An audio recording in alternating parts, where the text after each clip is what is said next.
Salut, c'est Marie, prof des étés sur Nouvelle Classe, et aujourd'hui on va voir comment fonctionne une plante.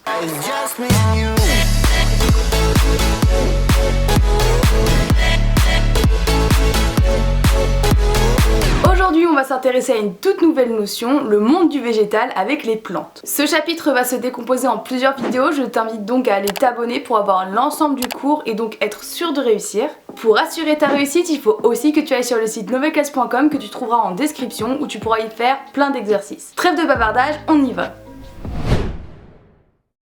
Comme tu l'as sûrement compris, on va parler des plantes. Alors c'est un thème très général, on va donc un peu préciser le sujet. On va particulièrement s'intéresser aux angiospermes, c'est-à-dire la catégorie de plantes qui produit des fleurs et des fruits. Ce cours va présenter de manière générale la plante, tout d'abord avec la structure globale, ensuite on verra comment elle produit de la matière organique. Pour bien voir comment est constituée une angiosperme, on va faire un gros schéma comme on les aime. Un petit mot avant de commencer, on ne va pas parler de la fleur directement dans ce chapitre, mais on le verra dans la prochaine vidéo sur la reproduction. La plante va avoir tout un système relié au sol par les racines qui vont lui permettre d'absorber tous les minéraux essentiels à la croissance, mais aussi de l'eau grâce à leur poil absorbant. L'objectif des racines étant d'absorber le plus de nutriments, elles seront très longues et ramifiées, ce qui va permettre d'optimiser la surface d'absorption. Ensuite, on passe aux organes aériens, c'est-à-dire toutes les parties qui interagissent avec l'air. On a tout d'abord les feuilles qui vont absorber le plus de lumière possible pour effectuer la photosynthèse essentielle au fonctionnement de la plante, que tu as vu en enseignement scientifique l'année dernière, mais qui vont aussi échanger des gaz. Encore une fois, la structure de la feuille est optimisée pour échanger le plus de gaz. Tout d'abord avec la cuticule, qui est en quelque sorte l'épiderme de la feuille, qui évite la déshydratation par son imperméabilité. Les stomates permettent aussi d'optimiser l'échange de gaz car ce sont des petits orifices plutôt perméables. Sur les organes aériens, on y trouve également des méristèmes, c'est-à-dire des zones de division cellulaire où de nouveaux organes vont pousser, comme par exemple de nouvelles feuilles ou tiges. C'est ce qu'on appelle l'organogénèse. En parlant de tige, elle est juste là. Elle fait l'intermédiaire entre les organes racinaires et aériens. Cela se fait grâce au système de vaisseaux conducteurs qu'elle contient. On a tout d'abord le xylème qui va apporter de la sève brute, c'est-à-dire la matière minérale, des racines aux feuilles. Puis on a le phloème qui va transporter la sève élaborée, ayant subi une transformation en matière organique. Mais au fait, comment la matière organique est-elle produite au sein des angiospermes ? Concentrons-nous sur l'équation de la photosynthèse que tu as vue en première en enseignement scientifique. L'eau, on l'a vu juste avant, est captée par les racines puis transportée dans le xylème via la sève brute. Le CO2 est quant à lui capté par les feuilles.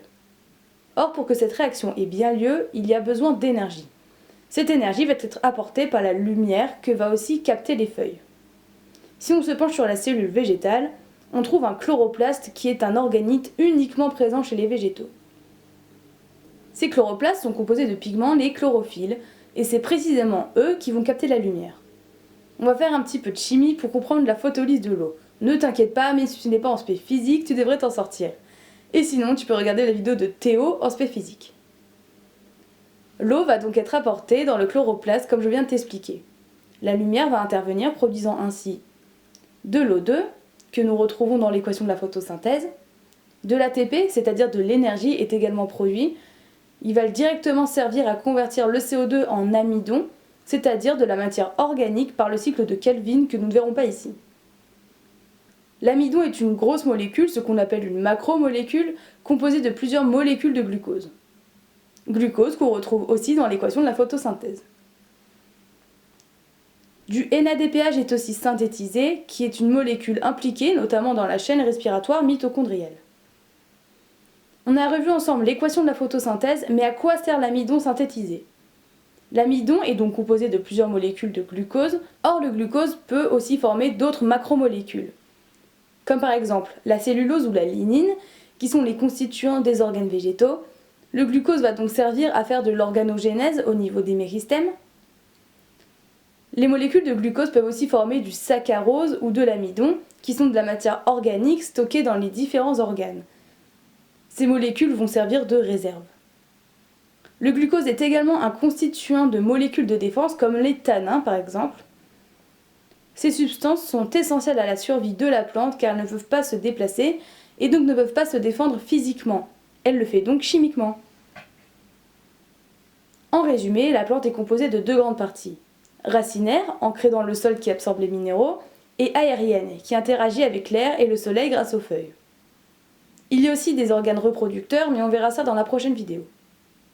Les minéraux absorbés par les racines vont arriver aux feuilles par le xylème, via la sève brute. Une fois arrivée dans le chloroplasme de la cellule de la feuille, elle va être convertie en énergie et en matière organique. Cette réaction est possible grâce au pigment chlorophyllien des chloroplastes qui captent la lumière et réalise la photolyse de l'eau. Cette réaction mène à la création d'O2 et de glucose. Les molécules de glucose s'arrangeront de différentes manières entre elles, créant de nombreux polymères comme la cellulose et la lignine, permettant l'organogénèse au niveau des méristèmes, l'amidon et le saccharose qui sont des réserves organiques, ou encore des substances pour se défendre comme le tanin. Ce glucose est distribué aux autres organes dans la sève élaborée par le phloème, lui aussi contenu dans la tige.